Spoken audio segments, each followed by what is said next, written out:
జనసేన అధ్యక్షుడు, ఆంధ్రప్రదేశ్ ఉప ముఖ్యమంత్రి మొన్న శాసనసభలో ఒకరోజు కాసేపు ప్రసంగించారు. ఆ తర్వాత కేబినెట్ సమావేశానికి హాజరు కాలేదు. తర్వాత వరుసగా అసెంబ్లీ సమావేశాలు కూడా 3 రోజులు హాజరు కాలేదు. ఏమైంది అంటే ఆయన ఇంటికి చేరారు. జ్వరం రెస్ట్ తీసుకోమన్నారు అని చెప్పి వార్తలు వచ్చాయి. సీన్ కట్ చేస్తే తాజాగా ఢిల్లీకి వెళ్ళినట్టున్నారు.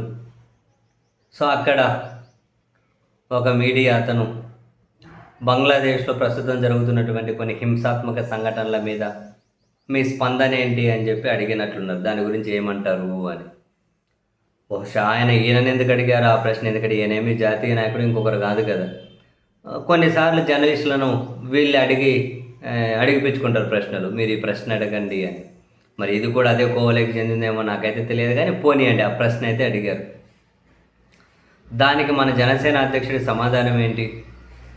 గాజాలోనూ పాలస్తీనాకు ఏమైనా జరిగితే అందరూ గొంతిప్పి అడుగుతారట, గొంతిప్పి అరుస్తారట. బంగ్లాదేశ్లో ఏమైనా జరిగిందంటే మాత్రం ఎవరు గొంతిప్పి అరవరట. అట్లా ఉన్నారు మనోళ్ళు అని చెప్పి అంటూ ఉన్నది. నేను పాలస్తీనాలోనూ గాజాలోనూ ఏమన్నా జరిగితే అట అందరూ గొంతిప్పి అడుగుతారట, అరుస్తారట. ఇక్కడ బంగ్లాదేశ్లో ఏమైనా జరిగింది అంటే మన ఇండియాలో ఇక్కడ ఎవరు కనుక నోరు తెరిసేమి అరవరట, అడగరట. ఎవరు అడగట్లేదు? ఎక్కడ అడగట్లేదు? ప్రశ్న. అసలు పాలస్తీనాలోని గాజాలను జరుగుతున్న దాని మీద అసలు ఈయన అభిప్రాయం ఏంటి? సమర్థిస్తున్నాడా, వ్యతిరేకిస్తున్నాడా? ప్రశ్న. అండ్ జాతీయ స్థాయిలో ఈవెన్ ఈయన ఇట్లా అన్నారు అని చెప్పి కొన్ని జాతీయ మీడియా కనుక ట్వీట్లు పెడుతూ ఉంటే కింద జాతీయ వ్యాప్తంగా నెటిజన్ లేపుతూ ఉన్నారు. పోనీ నీవెక్కడ స్పందించావో లింకు మేము చూస్తామని. ఏనని అడుగుతున్నావు, నీవెక్కడ స్పందించావు? నీ అభిప్రాయం ఏంటి? ఎక్కడ స్పందించావు? నీ పార్టీ ఎక్కడ స్పందించింది?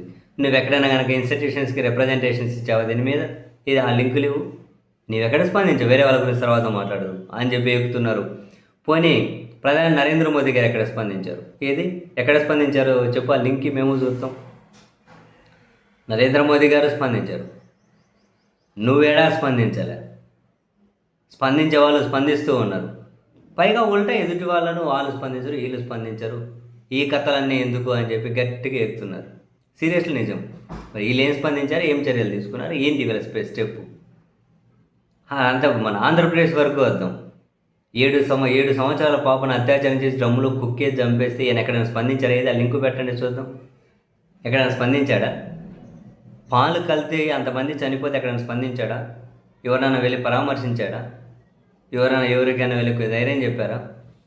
డయేరియా వచ్చి అక్కడ శ్రీకాకుళంలో జనాలు అల్లాడిపోతూ ఉంటే ఎవరైనా స్పందించాడా? ఎవరైనా పరామర్శించారా? ఏం జరిగిందో తెలుసుకున్నారా? ఎందో ఢిల్లీలో అడుగు పెట్టగానే, లేకుంటే ఎక్కడికైనా పోగానే, లేకుంటే విదేశీయ అంశాల మీద స్పందించగానే అపో మనం తోపుతుడు అనుకుంటారా? అంతర్జాతీయ అంశాల మీద ఏదైనా ఒక ఆంధ్రప్రదేశ్ రాజకీయాల్లోనే ఒక పూటకు ఒక స్టాండ్ ఉండదు మన నాయకుడికి, జనసేన అధ్యక్షుడికి. మన రాష్ట్రానికి సంబంధించిన నాయకుడికి. ఇంటర్నేషనల్ అంశాల మీద మళ్ళీ ఆయనకు కన్సిస్టెన్సీ, మళ్ళీ దాని మీద అవగాహన ఉంటుందని ఎవరైనా అనుకుంటారా? ఆంధ్రప్రదేశ్ అంశాల మీద ఏం స్పందించారు? నువ్వు తర్వాత సంగతి పక్కన పెడతావు. ఏ ఒక్కరినికైనా పరామర్శించారా? ఏ ఒక్కరి దగ్గరికన్నా వెళ్ళి ఏమన్నా అంటే మాట్లాడతారు స్టైల్గా అద్దాలు పెట్టుకొని. ఏదో ఇంకా అబ్బో మన నాయకుడు అంతర్జాతీయ అంశాల మీద స్పందిస్తున్నాడు, తోపుతుడు అని చెప్పి ఆయన గుడ్డిగా నమ్మే వాళ్ళు ఏదో ఆరాధించే వాళ్ళు ఎవరో నమ్ముతారని. ఒక్క అంశం మీద క్లారిటీ లేకపోతే ఎట్లండి బాబు?